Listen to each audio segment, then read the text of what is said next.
Hey everyone, and welcome to Paperback Journeys, where today we're going to be talking about the 11 books that I read in the month of January. Which book was my favourite, which book was my least favourite, and then we're going to update the very empty looking top 10 list for the year so that we can get the ball rolling. If you've never watched this channel before, I update the top 10 list every month. It's January, so it's empty, so today we're going to fill it up. That's why I was reading, mostly short books this month. Because, I like the top 10 list to look nice. And I'm a little bit of a slow reader, so I just said only short books in the month of January, then we can fill up the top 10 list, make it look pretty. And that's what we're gonna do today. So also in this video, I'm gonna be a little bit negative because I read some stinkers. Don't get me wrong, I read some great books as well, but there's one book in particular that when I talk about it, I just know I'm gonna lose it.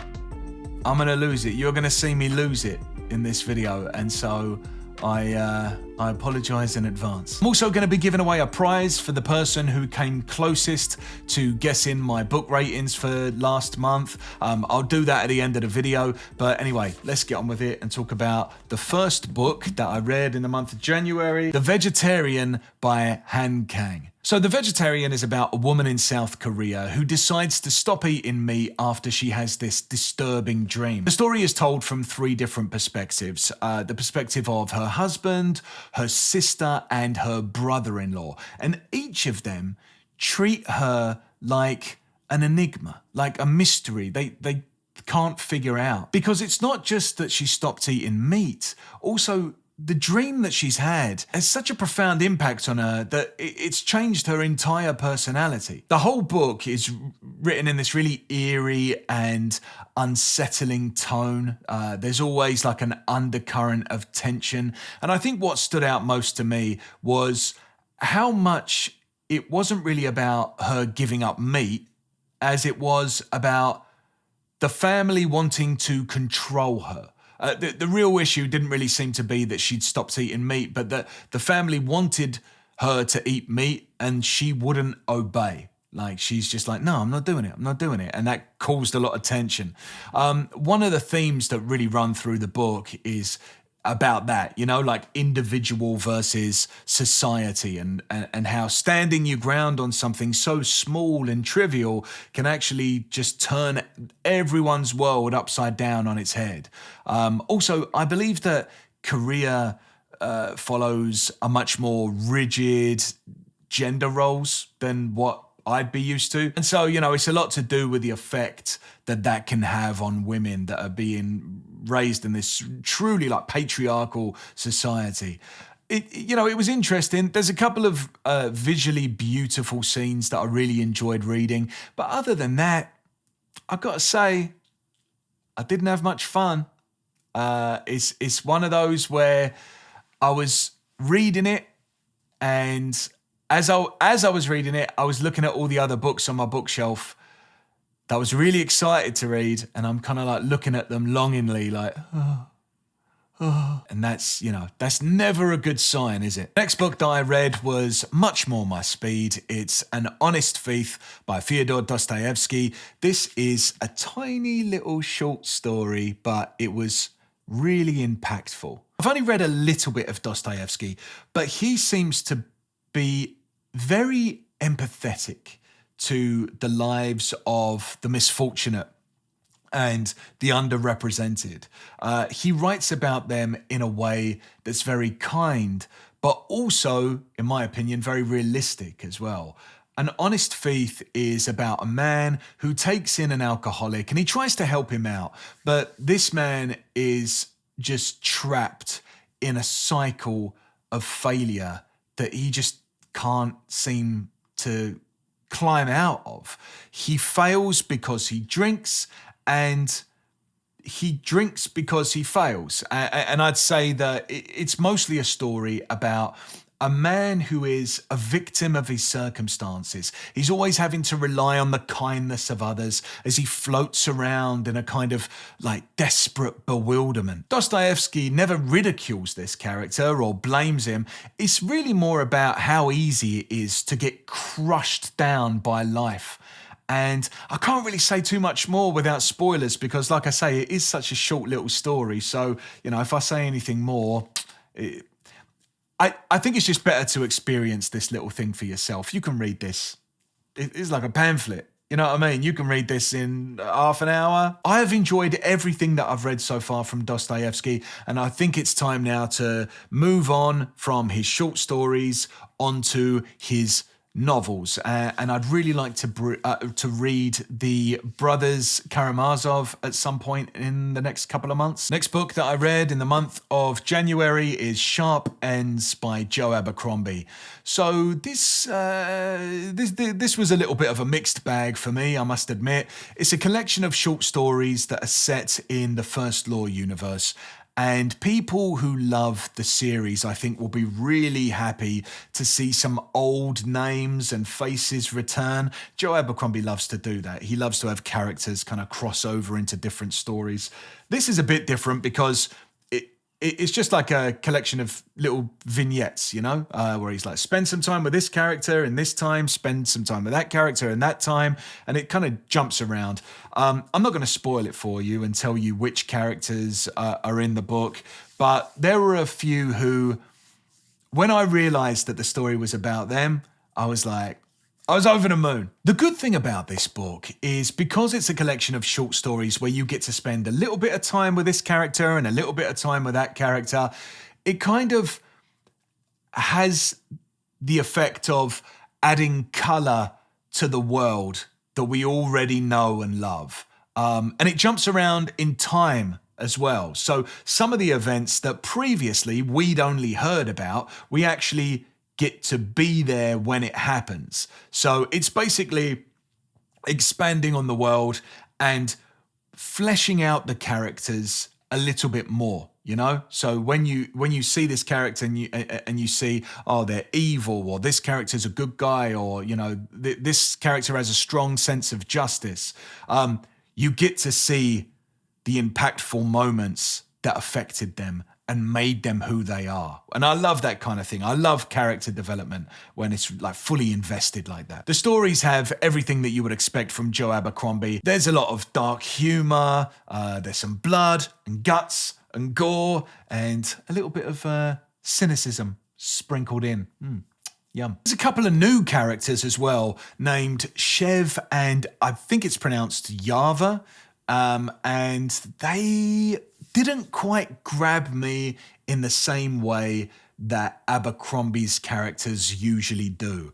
With the exception of one or two of their stories, I just wasn't really that into their characters. I think it's like when you go and see your favorite band play in a concert and they're trying some of their new stuff and you're like, just play the hits. I was less interested in these new characters. I just wanted to hang out with the old crew. And these new characters, Chev and Yave, they take up about half of the book. With that said, though, there was one story in particular where they crossed paths with one of my favourite characters of all time, and I thought that short story, that little vignette, was really funny and really good. So I'm glad they were in it. Just for that one short story. It was hilarious. I think with this book, the stories that worked are a reminder of what a great writer Joe Abercrombie is. There was just a lot of hit and miss for me in this one. The collection as a whole, I would say, balances out to an above average read. Like a 3.5, 3.5, somewhere around there. But the good news is that now that I've finished this, I can now move on to the Age of Madness trilogy, and I couldn't be more excited about that. I just can't wait to get started. I'm actually going to be reading that this month, February. Going to get started. Really excited. The next book was actually an audio book that I listened to, and that is The Answer Is No by Frederick Buckman. And all I can say is, the answer is hell no. I did not like this. Listen, I really like Frederick Buckman. A Man Called Uwe, fantastic. I recommend it to everyone I meet. And then I read Beartown, and I was really hyped for that. I thought that was brilliant, and I thought, oh my God, I found a new favourite writer. And then I read the rest of the Beartown trilogy, and I was like, it's all right, not bad. But then I read The Deal of a Lifetime, which is like this little short Christmas story, and I was crying into my cup of tea, and then I was fully back on board the Buckman train. But this, no. This is the worst thing I've ever read from him. And it's not, it's a shame, I would say, because the premise sounded like it was tailor-made for me, honestly. It's about a modern-day hermit who is using technology as a way to keep human interaction at a minimum. He's ordering his food on like one of those apps. He's working from home. He's avoiding people at all costs. And as an introvert myself, I see him as a brother, right? I get where this guy's coming from. But at the same time, I was also primed for that kind of like trademark Buckman heartwarming lesson about community and the importance of human connection being worth the risk if you just reach out to others and you trust that they will be there to catch you. You really should invest into people. They're worth it. That's what I was thinking. And I waited for that lesson to land, and I waited, and I waited, and I waited. The opening of the book was pretty funny. Lucas is the main character, and he kind of looks at people as though they're like a completely different species. And some of his observations about humanity were really funny. But then all of the supporting characters arrived, and that's where everything went downhill for me. They did not feel like real people. And I get that this is supposed to be like satirical, and it's supposed to be sort of like making fun of how people create systems for themselves and how silly they can become when they're overly invested in bureaucracy. I understand that it's supposed to be satire, but it was so exaggerated. It was just like thumping me over the head with a message. The message is, isn't bureaucracy a little bit silly sometimes, But everyone was just acting like a caricature. Reading this was like, I don't know if you have kids in your life, maybe you have kids or nieces and nephews or grandkids, and have you ever had it where maybe they have drank a bit too much Coca-Cola and they want to tell you about a dream that they had, and they're explaining it to you and it's just pure chaos and you don't really understand exactly what they're talking about, but they're just going, and then this happened, and then this happened, and then this happened, and then this character showed up, and you're going, right, yeah, okay, yeah, and then imagine if this happened, right, yeah. That's what reading this book felt like. I just don't think that the humor really landed for me. That's the big problem. But if you love this book, I still love you. I still would take more recommendations from you. But it's just this one book. It just didn't work for me. I didn't enjoy it really. But it was not the worst book that I read this month. That's coming up. I'm gonna lose it. Next book that I read. Oh, what a book this was. Roadside Picnic by Arkady and Boris Strugatsky. This is a speculative science fiction novel published in the 1970s. I'd say the best thing about this book is the world that it takes place in.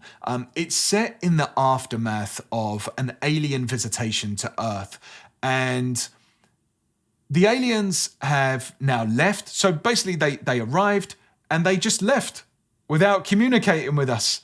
And now all of the spots across the globe where the aliens previously had landed are known as the zones.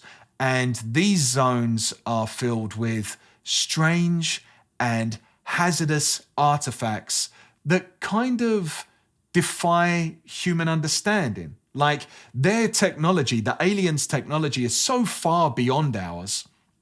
It would be like cavemen finding an iPhone, you know? So humanity is left now kind of looking around and coming to terms with what does this visitation mean? And there are these people called stalkers who venture into the zones to retrieve all of the now really valuable alien objects, and then they bring them back and they sell them on the black market. Because the zones are like really hazardous and they mess you up like physically and psychologically, this is like a really dangerous thing for people to be doing. The main character is a guy called Red Shoeheart, and he's one of these stalkers.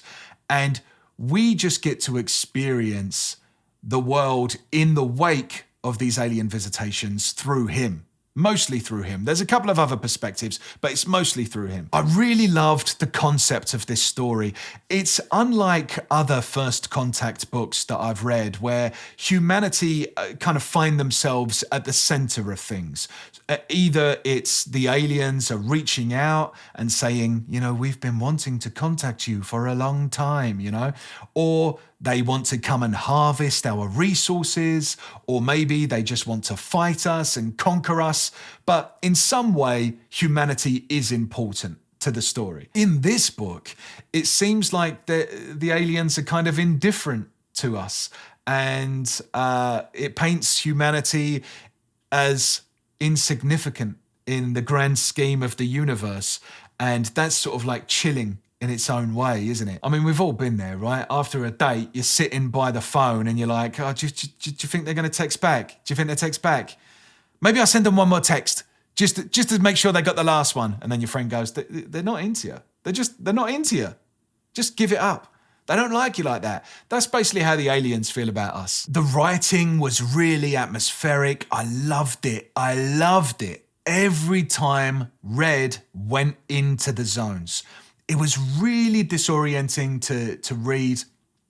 It felt like stepping into a place that doesn't want you there. It's constantly trying to push you out. It's a place where human logic and understanding doesn't really apply, because you're dealing with forces that are so far beyond you. And so Red really just has to get by on pure intuition, you know, and just a general feeling of the place. There's a good amount of intentional ambiguity as well.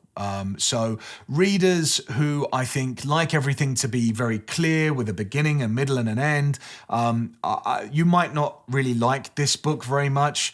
You have to be okay with not understanding what's happening for large chunks of the story, because the characters don't understand what's happening either. But this was excellent. Oh, also, I should mention, there is a movie that came out based on this book. It's called Stalker. I've never seen it, and I'll probably watch it this month, you know, because I love the book so much. I'd love to see how they adapted it for the screen. The next book is Elevation by Stephen King. This is a supernatural fiction. It was published in 2018, I think, and it's set in a small town of Castle Rock, which is like a recurring location in a lot of Stephen King's books. And the story follows a man called Scott Carey, and he is experiencing this really bizarre physical condition. He's steadily losing weight, but his appearance remains completely unchanged. So it would be like if I told you, you know, I'm like 6'1", look as though I'm like way over 200 pounds, but really I'm just 120 pounds. And you're like, no way. That's kind of what Scott Carey's going through. No matter what he eats, no matter what he does, when he gets onto the scale, his body always stays the same. And even if he was to pick up an object, the object seems to be reduced in weight as well, was in his grasp. And so straight away, I loved the premise of this book.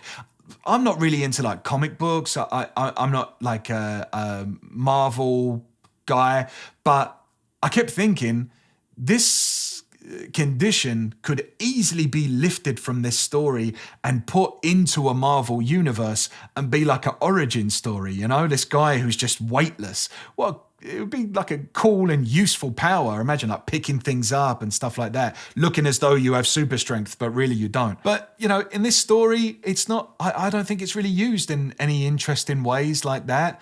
The secondary characters are this married lesbian couple who own a diner in town.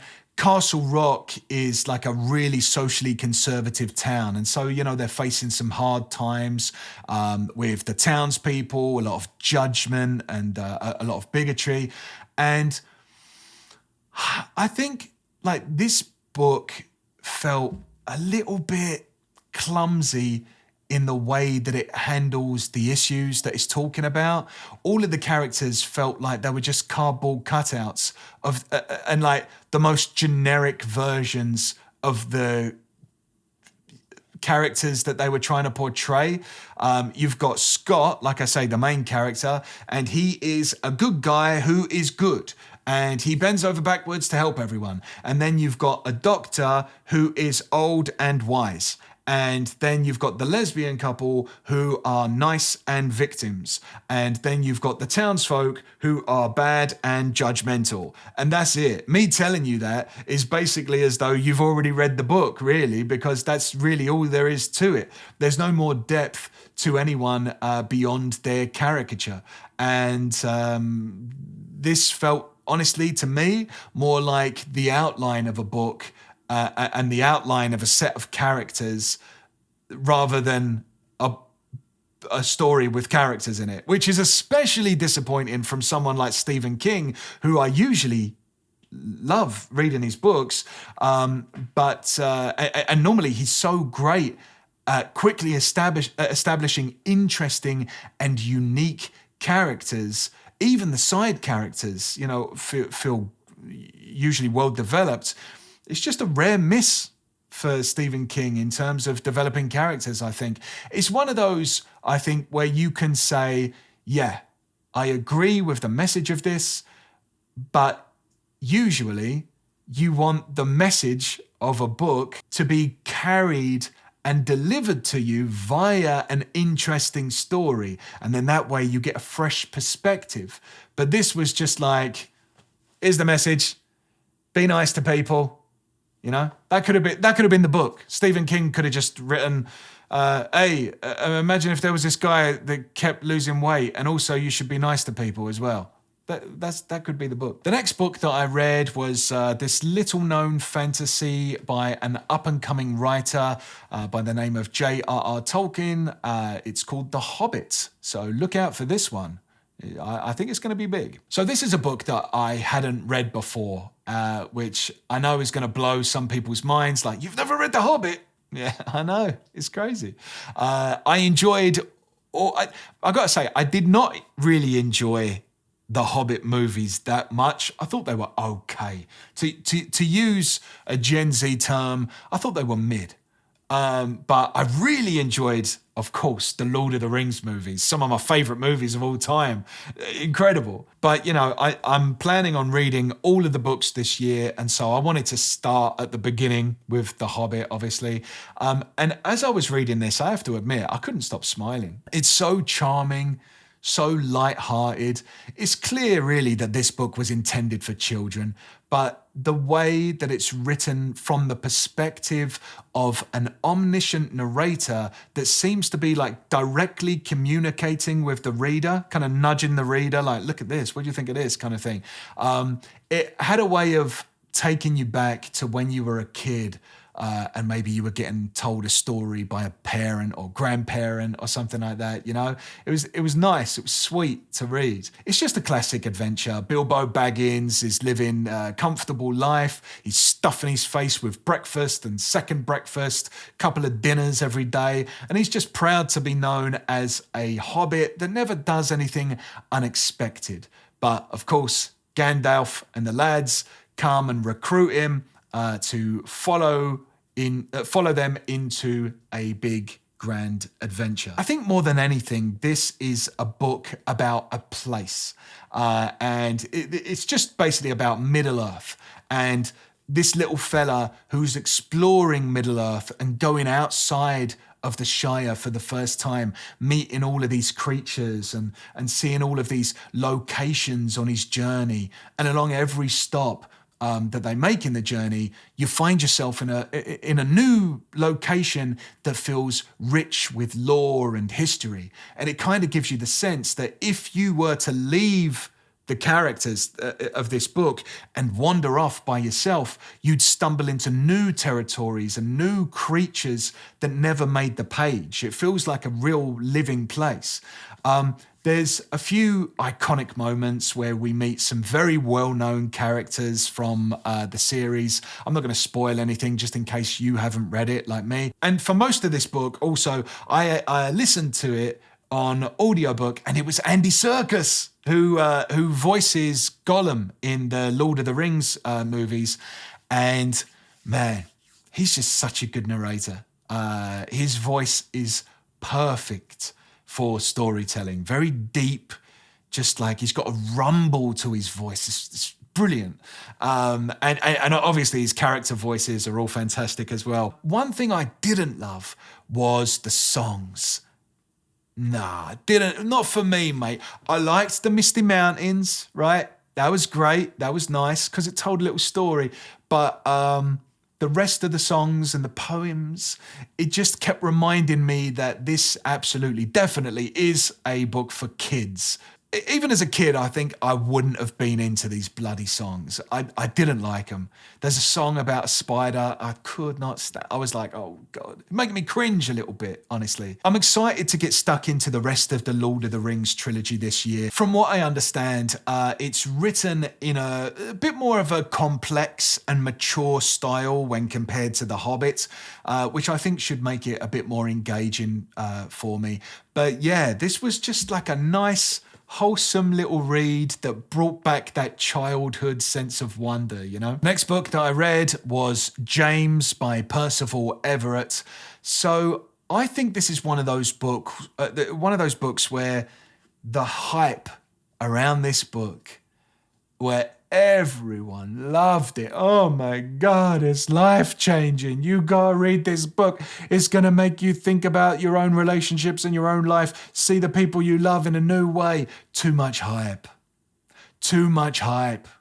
Bring it down a little bit because it's never gonna live up to expectations. This book is a reimagining of the adventures of Huckleberry Finn, but instead of focusing on Huck, the story centers on Jim. And Jim is an enslaved man who escapes after learning that he's about to be sold away from his family.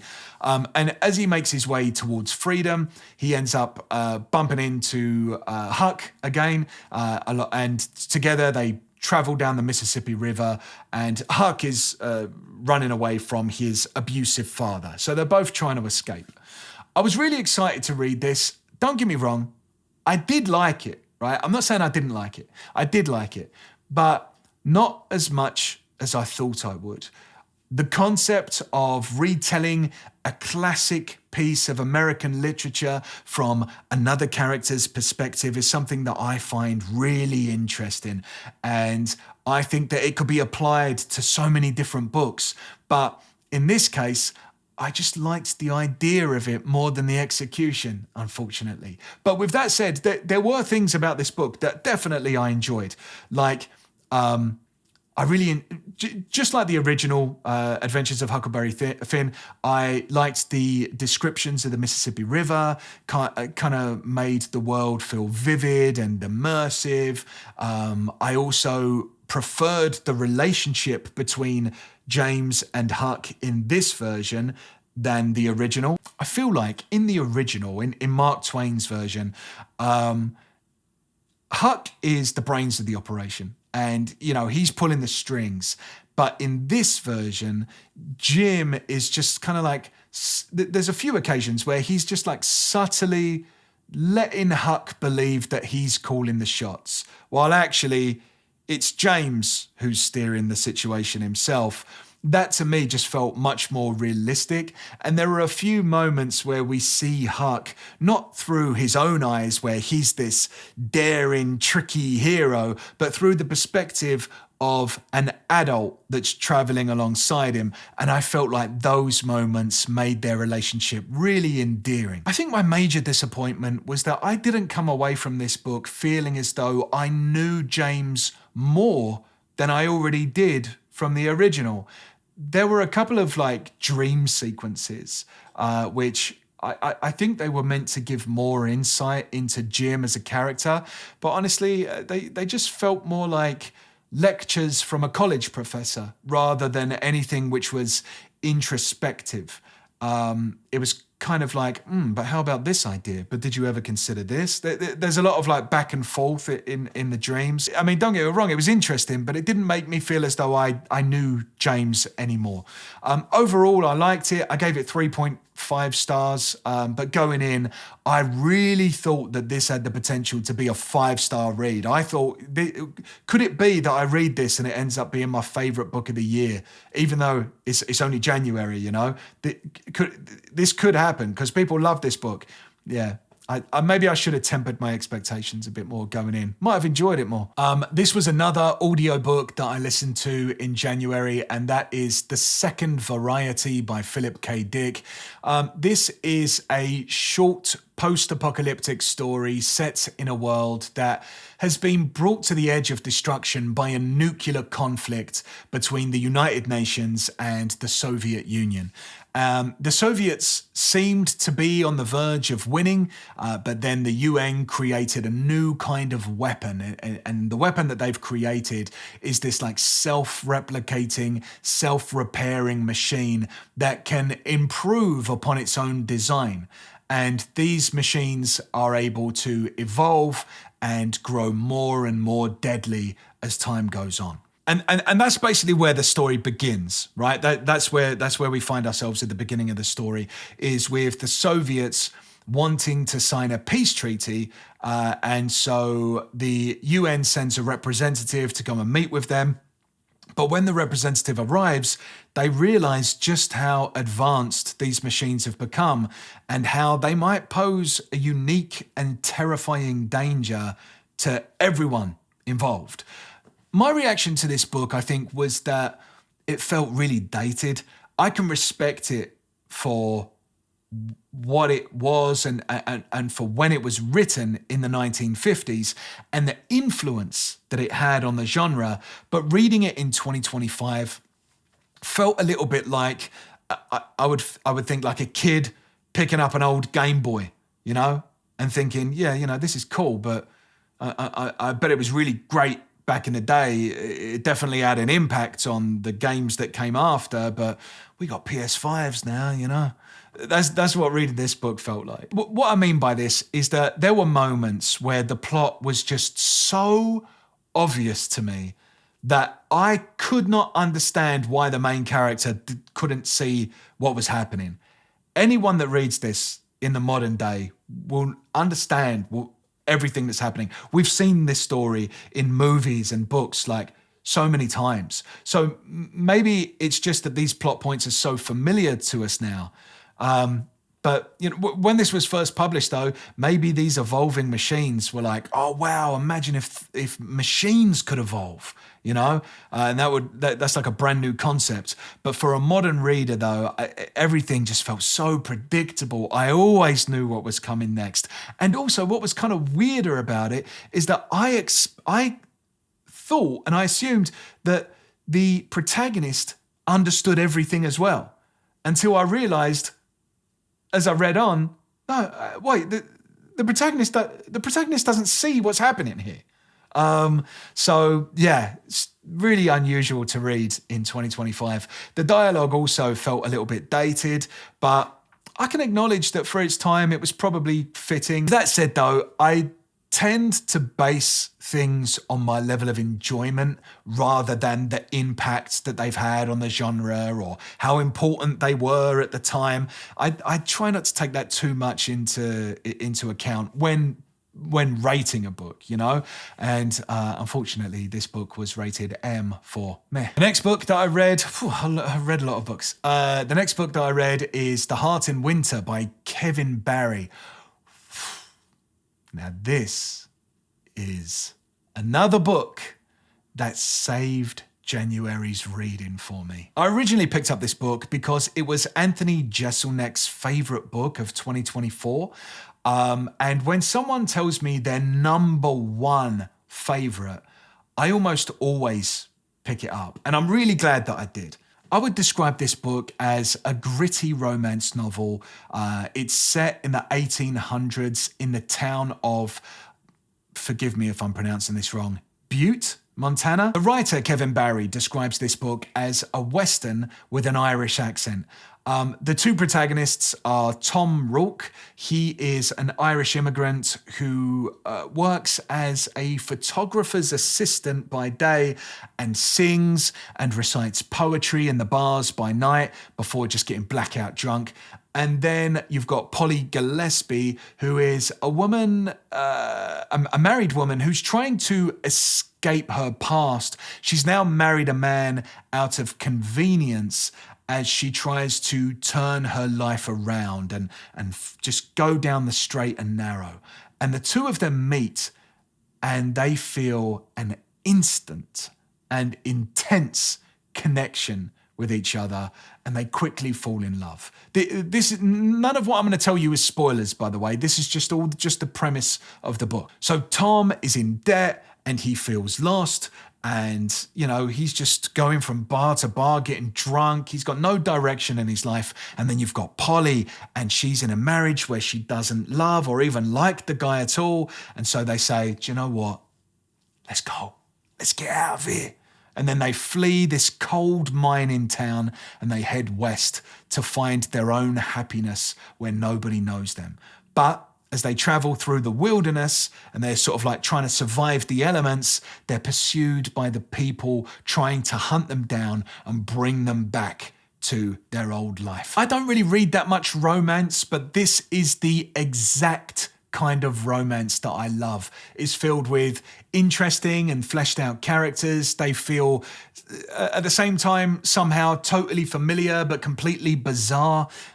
There's drink and there's drugs and there's guns, and the kind of passion that these two have for each other feels really raw and real. It's the kind of love that I feel like you usually experience when you're younger and a bit naive. It feels like, you know, when only the two of you exist and you're just existing on a completely different plane from the rest of the world. Nobody's ever felt like this before. And because you feel insulated, you start to act irrationally and you don't care about the consequences because you feel just untouchable. That's the kind of raw passion that is expressed and being felt by these two characters. And it's really exciting to read about, I think. A few people warned me about this book, saying, you know, a lot of people didn't really enjoy the lyrical prose. And it is a little bit poetic. I had to take my time with it. The first chapter was the hardest for me, but then when I found the rhythm of the writing, I started to enjoy myself a lot. Like, for example, there's a line in this book where it says, basically what the idea that it's trying to express is that he took a drink from the bottle. That's what the writer's saying. But rather than saying that, he'll say, he interrogated the bottle fully from the throat. It never feels pretentious, but I think you should definitely approach this book knowing that some of it does feel as though you're reading poetry. But I do think that that's emblematic of the way that the characters are kind of feeling. You know, they're dancing on air. They're just sort of like, they're just high on love, but also they are literally high as well. They're pretty stoned. Also, this book is very funny. It's no wonder that Anthony Jeselnik liked it. If you don't know, Anthony Jeselnik is a really great stand-up comedian. And yeah, this book has a lot of throwaway lines that took me by surprise and really made me laugh. There's this one line where Tom, who's not really that experienced in anything, he's not like your typical masculine man that's living in the American West, you know. He is, like I say, he's a poet. And Polly is kind of looking at him, and there's a line that says, he massaged the horse's limbs with an expert set to his mouth, as if he knew what the fuck he was doing. You know, like just little lines like that just kind of made me laugh. And the way that Polly sort of judges him skeptically, from giving him side eyes, is great. All right, as promised, it's time. Let's do it. I'm going to lose my temper. The next book that I read was Diary of an Oxygen Thief by Anonymous.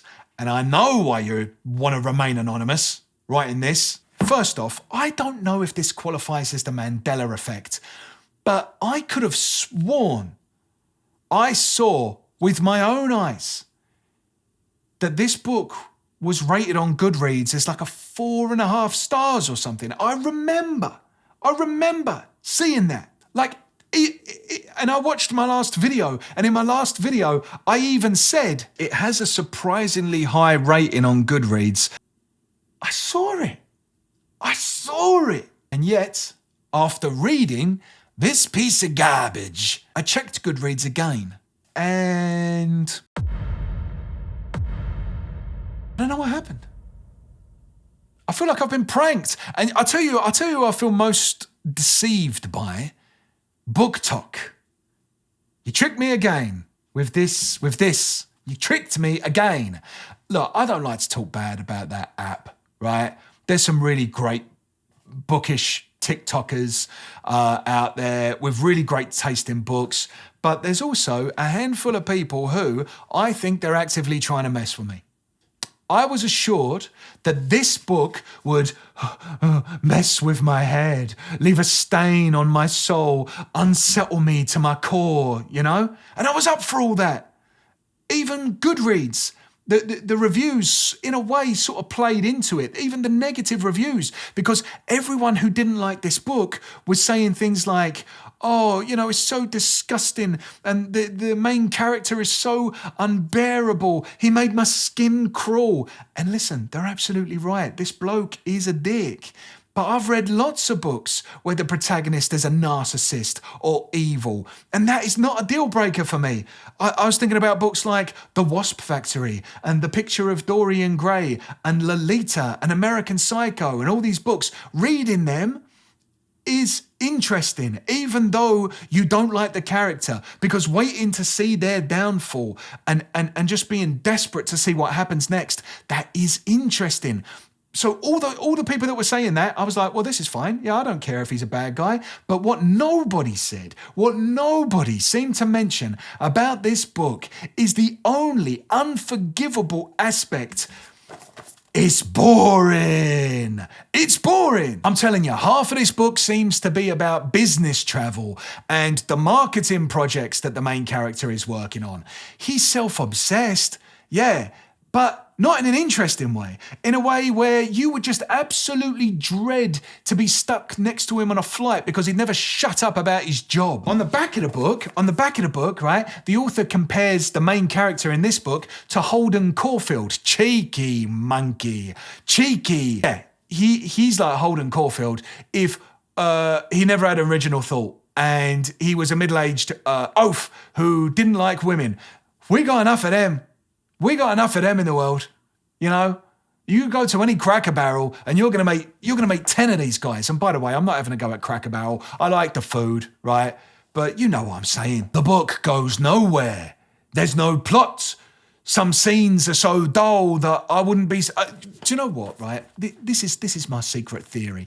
I wouldn't be surprised if this book started off as a memoir, and then the publisher just went, should we label it as fiction at the last second? Because it's so aimless and so pointless. There are some scenes where I'm just like, there's no way anyone came up with these scenes and like decided to put them in a work of fiction, because why would you? Why would you put these in a work of fiction? I wanted this book to mess me up, but it bored me to tears. It had the opposite effect. Like, it's a book that is simultaneously annoying and boring. You get the worst of both worlds. It's a good title. Diary of an Oxygen Thief. It's a good title. It's a good cover. I love it. This, genius. It's a good synopsis. But I really think this is the worst book I've ever read. I think this is the worst book I've ever read. I know that's a big statement. And so going through all of those books, which was my least favourite book of the month? Can you guess? Yeah. This thing. Let's move on. Let's be positive and talk about the best book that I read this month. So in a month of mediocre books, there were a few highlights. The Hobbit was obviously so wholesome, and Andy Serkis just had brilliant narration. The Heart in Winter is way up there. I love the writing style and the kind of like realistic portrayal of gritty romance and dark humour. Just before I tell you my book of the month, if you'd like to see what I'm reading right now and see more up-to-date reviews, then you can follow me on Goodreads. I'll put the link to my Goodreads in the description below, and so if you follow me there, I'll be sure to follow you right back. Okay, now let's talk about what was my book of the month, and it was clearly Roadside Picnic by Arkady and Boris Strugatsky. I like saying their name, Strugatsky. It's just a great speculative sci-fi. I loved the immersive, disorientating writing whenever they entered the zones. It was creepy, totally original, and I loved it. And so it's that time to take our first look at the top 10 reads of 2025 so far. So as it stands, we've got in number 10, The Answer Is No. And by the way, I'm happy that Diary of an Oxygen Thief doesn't even make the top 10 in January. That's why I had to read 11 books. Anyway, The Answer Is No by Frederick Buckman. Then in number 9, it's Elevation by Stephen King. In number 8, we've got The Vegetarian by Han Kang. Then in number 7, The Second Variety by Philip K. Dick. Next up, we've got James by Percival Everett. Then cracking into the top 5 is Sharp Ends by Joe Abercrombie. Number 4 is An Honest Thief by Fyodor Dostoevsky. Number 3 is The Hobbit by J.R.R. Tolkien. Number 2 is The Heart in Winter by Kevin Barry. And then the best book that I've read so far this year is Roadside Picnic by the Strugatsky brothers. Will any of these still be there by the end of 2025? Possibly. Make sure to subscribe and keep up to date as I go through it every month, and I update it every month. Now, let's give out an Amazon voucher to the person who most closely predicted the ratings for the month of January, and that person was Burj from Germany. I think I'm pronouncing that correctly. So if your name is Burj from Germany and you played the rating game on the Discord, then you should check your email because you're going to get an Amazon voucher. I hope you buy a book with it. I also want to say for the very first time, a special thank you to all of my patrons, the cult members, it's not a cult, the named men, and also I want to say a very, very special thank you to the Quartet. Thanks so much for supporting the channel. My dog wants to say thank you as well. I don't know if you just heard him. All right, mate. Thanks so much for supporting the channel. It really means a lot, and you're the people that make this channel possible. You're right. You keep things. You keep the wheel turning. Thanks again. I need to find a more succinct way of saying thank you. If you'd like to join the Patreon, then you can find the link below and support the channel. Yeah, thanks. I love you very much. A little bit in love with you as well. A bit awkward, but it's true. So yeah, that was the month of January, and now we move into February. And as always, I'm going to spin the wheel to find out what I'm going to be reading for the coming month. If you'd like to see me spin the wheel and decide what I'm going to be reading in the month of February, then you can see that video by clicking up here. Thanks so much for watching this video. I really appreciate it, and happy reading.